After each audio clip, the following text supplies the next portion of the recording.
그런데 바리새인 중에 니고데모라 하는 사람이 있으니 유대인의 지도자라. 그가 밤에 예수께 와서 이르되, 랍비여, 우리가 당신은 하나님께로부터 오신 선생인 줄 아나이다. 하나님이 함께 하시지 아니하시면 당신이 행하시는 이 표적을 아무도 할 수 없음이니이다. 진실로 진실로 내게 이르노니 사람이 거듭나지 아니하면 하나님의 나라를 볼 수 없느니라. 사람이 늙으면 어떻게 날 수 있어 없나이까? 두 번째 모태에 들어갔다가 날 수 있어 없나이까? 진실로 진실로 내게 이르노니 사람이 물과 성령으로 나지 아니하면 하나님의 나라에 들어갈 수 없느니라. 육으로 난 것은 육이요 영으로 난 것은 영이니 내가 네게 거듭나야 하겠다 하는 말을 놀랍게 여기지 말라. 바람이 임의로 불매 네가 그 소리는 들어도 어디서 와서 어디로 가는지 알지 못하나니 성령으로 난 사람도 다 그러하니라. 성가대의 아름다운 찬양 감사드립니다. 오늘 이야기의 주인공은 예수님과 니고데모입니다. 오늘 말씀에 보면은 니고데모는 바리새인으로 유대 사람의 지도자 이렇게 소개되고 있습니다. 바리새인은 경전에 대한 지식이 당시 유대인들 중 가장 많았던 사람들입니다. 지식이 많았던 사람, 그리고 유대 사람의 지도자 이렇게 소개가 되고 있으니 니고데모는 지식과 지위, 명성을 모두 갖춘 사람이었습니다. 그뿐만 아니라 상당한 부자였습니다. 그것을 어디서 알 수 있느냐 하면은 요한복음 19장 39절에서 40절을 통해 알 수 있습니다. 39절에서 40절에 이렇게 적혀 있습니다. 일찍이 예수께 밤에 찾아왔던 니고데모도 모략과 침향 섞은 것을 100리트라쯤 가지고 온지라. 이에 예수의 시체를 가져다가 유대인의 장례법대로 그 향품과 함께 세마포로 쌌더라. 여기서 보면은 니고데모가 모략과 침향 섞은 것을 100리트라 가져왔다고 말하고 있습니다. 100리트라는 약 450g쯤 됩니다. 고대 사회에서 모략은 보통은 왕에게 바쳐지는 진상품이었습니다. 굉장히 값비싼 기름이라는 뜻이 되겠습니다. 그리고 침향은 알로에를 말합니다. 모략과 알로에 섞은 것을 450g이나 가지고 온 것입니다. 예수님 당시에 모략을 그 정도 살려면 상당한 재력이 있어야 합니다. 왜냐하면 그 당시 모략은 거의 금에 버금가는 값비싼 물품이었기 때문입니다. 성경에 나오는 이러한 내용들을 종합해보면 니고데모는 지식, 지위, 명성, 부를 모두 갖춘 사람이었습니다. 그런데 이 니고데모가, 남부러울 것이 없는 니고데모가 예수님을 찾아왔습니다. 그것도 낮에 찾아온 것이 아니라 밤에 찾아왔습니다. 자신의 지위를 생각해서 다른 사람의 시선을 의식해서일 수도 있겠지만 또 다른 한편으로는 그의 영혼이 캄캄한 밤과 같이 앞이 보이지 않았기 때문일 것이기도 합니다. 그 영혼이 광야에 있는 것 같이 방황하고 있었음을 말하고 있는 것입니다. 지식으로도 채워지지 않고 지위로도 명성으로도 가진 재산으로도 채워지지 않는 허전함과 공허함이 있었기 때문에 예수님을 찾아온 것입니다. 만족스러운 삶을 살고 싶었지만 그러려면 어떻게 해야 할지 몰랐기 때문에 가엾함과 간절한 마음으로 예수님을 찾아왔습니다. 예수님을 찾아온 니고데모가 말합니다. 제가 하는 일들은 점점 의미가 없어져 갑니다. 어떻게 하면 좋겠습니까? 어떻게 하면 삶의 의미를 찾을 수 있을까요? 하나님께서 함께 하시는 선생님이니 저에게 한 말씀 해주십시오. 니고데모의 이 간청에 대해 예수님께서 말씀하십니다. 니고데모야, 내가 지금 직면한 문제를 알고 있다. 그것은 다름 아닌 거듭남의 문제이다. 영혼의 문제이다. 이를 예수님께서는 3절과 5절에서 이렇게 말씀하고 있습니다. 예수께서 대답하여 이르시되 진실로 진실로 내게 이르노니 사람이 거듭나지 아니하면 하나님의 나라를 볼 수 없느니라. 진실로 진실로 내게 이르노니 사람이 물과 성령으로 나지 아니하면 하나님의 나라에 들어갈 수 없느니라. 갈급한 마음으로 찾아온 니고데모에게 예수님께서는 성령을 통한 영적 탄생에 대하여 말씀하고 계십니다. 니고데모의 갈급함은 영적인 갈급함이다 하는 것을 말씀하고 계신 것입니다. 이야기 하나를 소개해 드리겠습니다. 어떤 부부가 멕시코에 있는 작은 도시를 여행하고 있었습니다. 거리를 거닐면서 길가의 상점들을 구경하고 있었는데 그중 한 상점에서 융단이 있는 것이 눈에 띄어서 그 안에 들어가 융단들을 보게 됐습니다. 그런데 그 융단들 중 하나가 이상합니다. 아내가 남편에게 묻습니다. 이 융단이 왜 이럴까요? 그런데 그 상점 안에는 그 융단을 만든 할머니가 계심에도 불구하고 남편이 목소리를 낮추지도 않은 채 다 들리는 큰 소리로 이렇게 말합니다. 무늬들이 무슨 모양을 띠고는 있는 것 같은데 알아볼 수가 없네. 별로 좋은 융단은 아닌 것 같아. 그때 융단을 만들고 있던 인디안 할머니가 말합니다. 지금 보고 계신 면은 뒷면입니다. 잘못된 쪽을 보고 계시네요. 무늬를 보시려면 뒤로 뒤집어서 보셔야 합니다. 그래서 부부가 이 말을 듣고 융단을 뒤로 뒤집어 보았습니다. 반대쪽을 보았더니 거기에는 정말로 공들여 수놓아진 석양에 물든 울창한 산이 하나의 예술작품으로 아름답게 그려져 있었습니다. 당황한 부부는 그 융단을 결국에는 사서 자기 집 응접실 벽에 걸어놓고 그 작품을 두고두고 바라보면서 마음을 바로잡는 계기로 삼았다고 합니다. 거듭났을 때 우리에게는 새로운 시각이 생깁니다. 사물을 뒤집어 볼 수 있는 능력이 생깁니다. 이전에는 전혀 상상조차 못했던 아름다움과 진실들을 발견하게 됩니다. 현실이란 무엇인가요?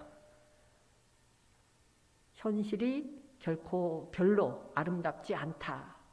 저희들 대부분은 그렇게 생각하면서 살아가고 있습니다. 그러나 저희가 생각하는 현실이란 것은 현실이라고 생각하도록 저희의 머릿속으로 프로그램되어진 인상들입니다. 이를 다른 말로 하자면 저희의 순간적 의식이나 제한된 시각으로 보는 세계 저 너머에는 수백 수천 가지의 다른 현실들이 있을 수 있습니다. 융단의 아름다운 앞면이 하나의 현실인 것처럼 혼돈과 무의미가 가득한 뒷면도 하나의 현실입니다. 여기서 중요한 것은 내가 거듭나 인생이라는 융단을 뒤집어 아름다운 이 형상을 보느냐, 아니면 뒤집기를 포기하고 실밥들만 무성한 뒷면을 보느냐 하는 것입니다.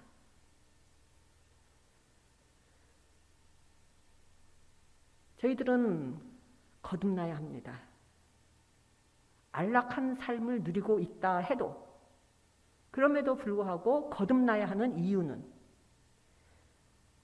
주님께서 마련해 놓으신 더 자유롭고 놀라운 삶이 기다리고 있기 때문입니다. 법을 잘 지키며 모범 시민으로 잘 살고 있지만 그럼에도 불구하고 거듭나야 하는 이유는 새로운 차원에서의 목적과 가치가 부여된 삶이 그곳에서 기다리고 있기 때문입니다. 우리가 삶의 내적인 변화를 체험할 때, 그리고 거듭났을 때 우리들은 다른 방식으로 생각하고 말하고 다른 사람들과 관계를 맺으며 살아가게 됩니다. 거듭나게 되면 사람들이 나에게 더 친절해진 것 같습니다. 태양이 더 밝게 빛나는 것 같습니다. 새들이 더 즐겁게 지저귀는 것 같습니다. 꽃들이 더 아름답게 보입니다. 하지만 이것은 내 주위의 것들이 변한 것이 아니라 내가 변했기 때문입니다. 사람들이 더 친절해졌기 때문이 아니라 내가 친절해졌기 때문에 사람들도 나에게 더 친절해진 것입니다. 태양은 항상 밝게 빛나고 있었지만 내가 단지 이전에는 내 마음의 상태로 인해 그것을 보지 못하고 있었을 뿐입니다. 새들은 항상 즐겁게 지저귀고 있었지만 내 마음이 울적해 있었기 때문에 지저귀는 새소리가 들리지 않았던 것입니다. 꽃들은 항상 아름답게 만발해 있었지만 예전에는 그 향을 맡지 못하고 있었을 뿐입니다. 이 모든 것이 거듭남으로 내가 변했기 때문입니다. 주님께서는 우리가 거듭나기를 바라십니다. 그리고 우리와 동행하시는 성령님께서는 계속 우리를 변화시키고자 하십니다. 우리들 모두는 두려움을 가지고 살아가고 있습니다. 그 두려움의 가장 밑바닥에는 내가 그것을 통제하지 못하기 때문에, 내가 통제할 수 있다면 그것에 대한 두려움은 없을 것입니다. 그러나 통제를 할 수 없기 때문에 그러한 것들에 대하여 우리는 두려움을 가지고 살아갑니다. 그러나 그 사건이 아니라 우리가 성령에 의해 통제될 때 우리는 두려움이 아니라 기쁨으로 살아가게 됩니다. 성령에 의해 통제될 때 우리에게는 이전에는 몰랐던 확신이 생기게 되고 흔들리지 않는 확신이 있으니 사랑과 평화가 넘치는 삶을 살게 됩니다. 오늘 말씀의 8절에서 성령으로 탄생한 사람에 대해 이렇게 말하고 있습니다. 바람이 임의로 불매 내가 그 소리는 들어도 어디서 와서 어디로 가는지 알지 못하나니 성령으로 난 사람도 다 그러하니라. 저희들은 바람을 눈으로 볼 수는 없습니다. 그러나 폭풍이 지나간 자리는 똑똑히 볼 수 있습니다.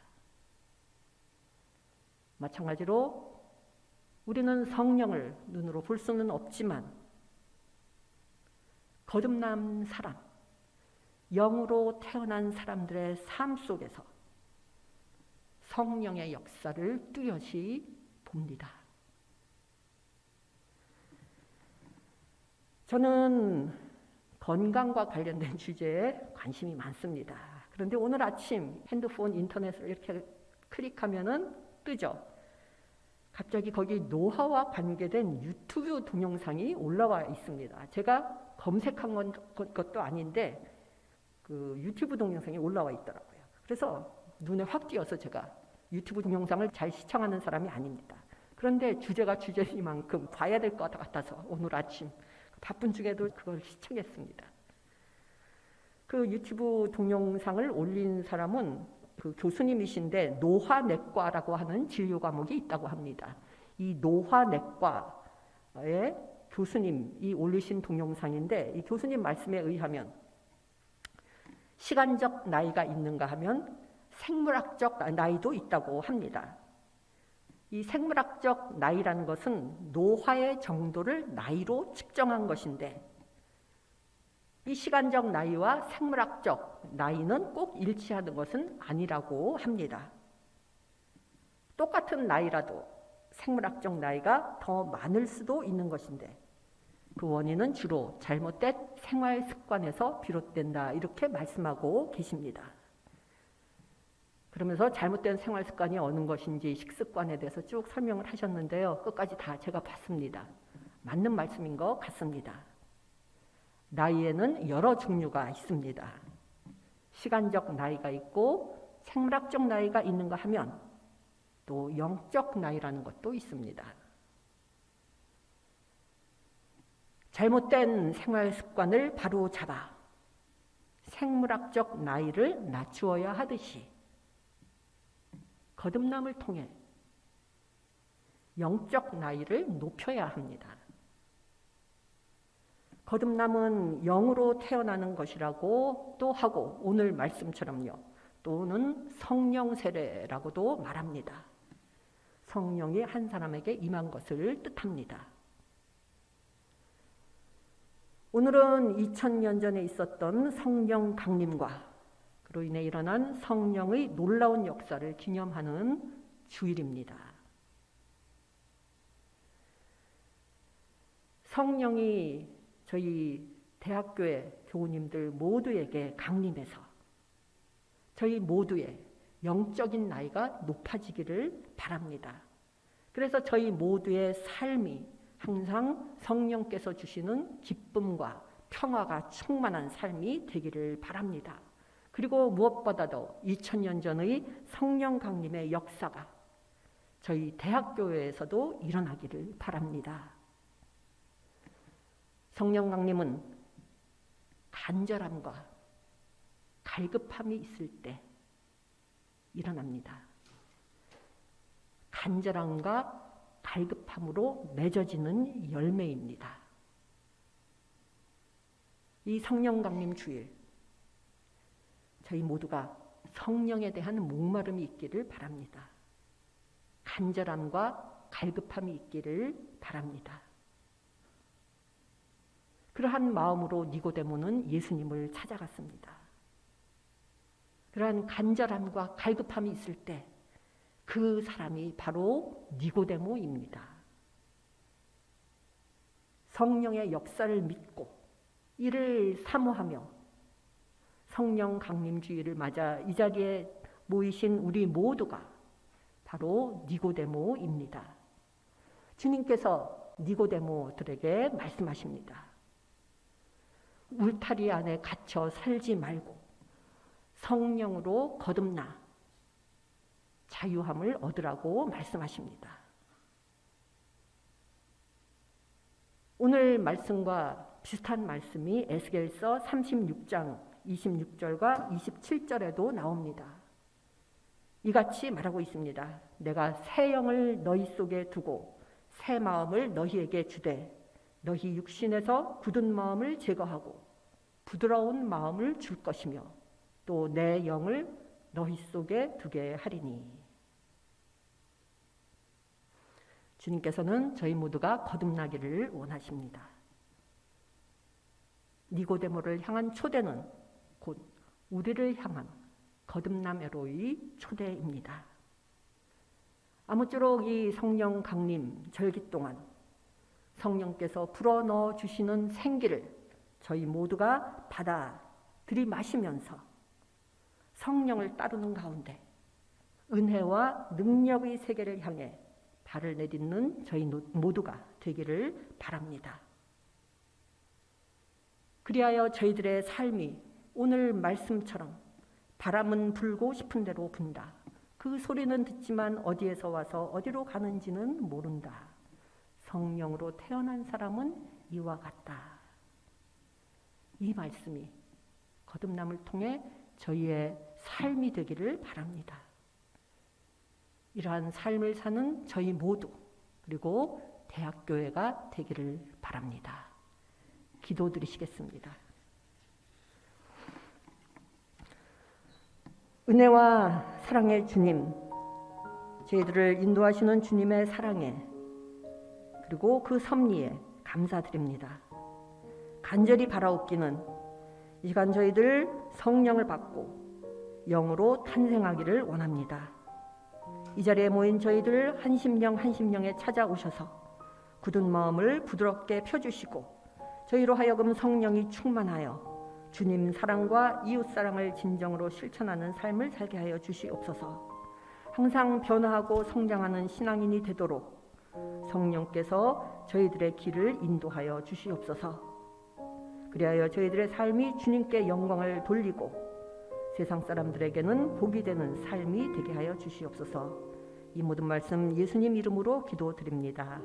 아멘.